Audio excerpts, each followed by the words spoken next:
Guys, a by request shoulder spin tutorial. Shoulder spin is actually quite easy. So the guy who is asking, I have him on Instagram and I've seen he has the basics to do a good shoulder spin. But in a way it's actually quite an easy move, but you need to have the proper basics, otherwise it's pretty much impossible. So the basics in this case are a good and powerful windmill and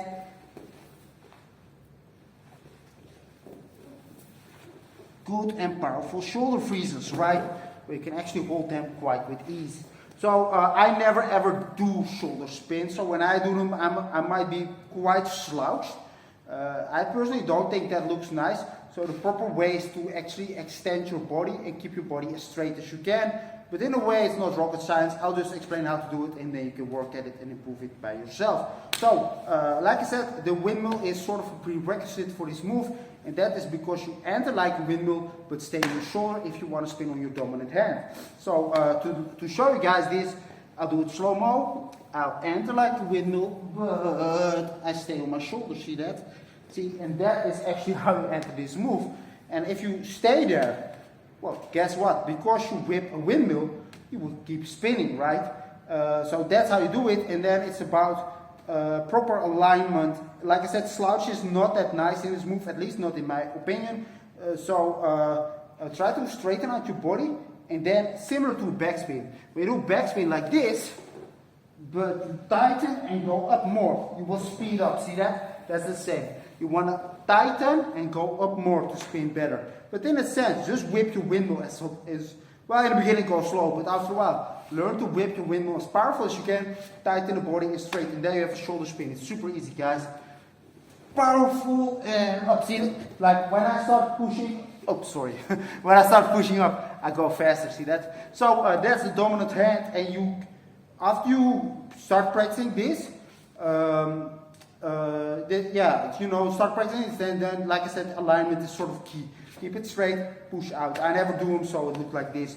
So the other side is exactly the same. As a beginner, use either a backspin or a windmill whip.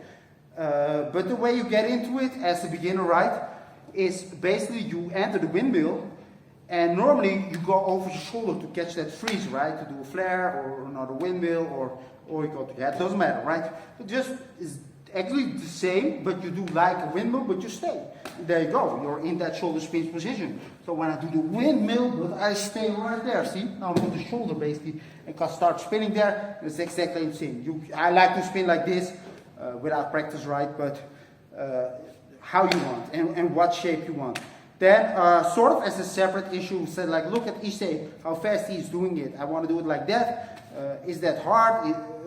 Is there a special technique?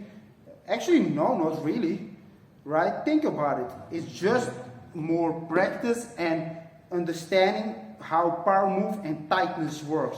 And the tightness is very similar to how you do 2000s and 90s and moves like that, head spin drills.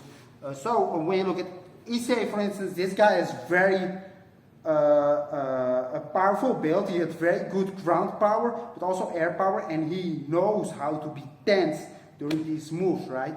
So that's sort of the key. You want to tense all your muscle, be as tight as you can, right? Don't let it flop. That's the key. And then it's just practice, guys. In the beginning, like when you start practicing the moves, you probably already spin 2 rounds the first day, right? That's day 1. Keep at it for a year and you will spin like crazy, right? Keep at it for 2 years. You will be amazing. You will be the best in the world with this move, right? Especially if you combine it with other moves. Then finally, practice this move from other power moves is basically just using the windmill if you go on the dominant hand. So let's say I'm practicing flares as an example, right? Or 90, doesn't matter, whatever move. I just enter like a windmill but stay on the shoulder, just like I explained. So it doesn't really matter, you just enter like the windmill and then you start spinning. So even if you're practicing other moves, just use this move sort of in your combos to keep practicing it. But the other arm is sort of, you have more options basically to enter it. So this one is just like entering a windmill and you spin. But if you have rotation, let's say you're doing head spin or 90, doesn't matter, or even an air flare, right? You can just land on your shoulder position, but the rotation of that move that you did can give you that spin, right? And that's actually all it is, guys. You whip like a windmill. You don't even have to do like this, right? You can just push your arm straight in, but if you whip like a windmill, you will spin. So that's all it is. Good shoulder freezes require good shoulder freezes is required, and then good windmill whip to enter your move, and there you have it. And then if you want to do it very, very well, just practice. Practice is all it is. It's boring, but keep at it and you will have amazing shoulder spins. See you next time.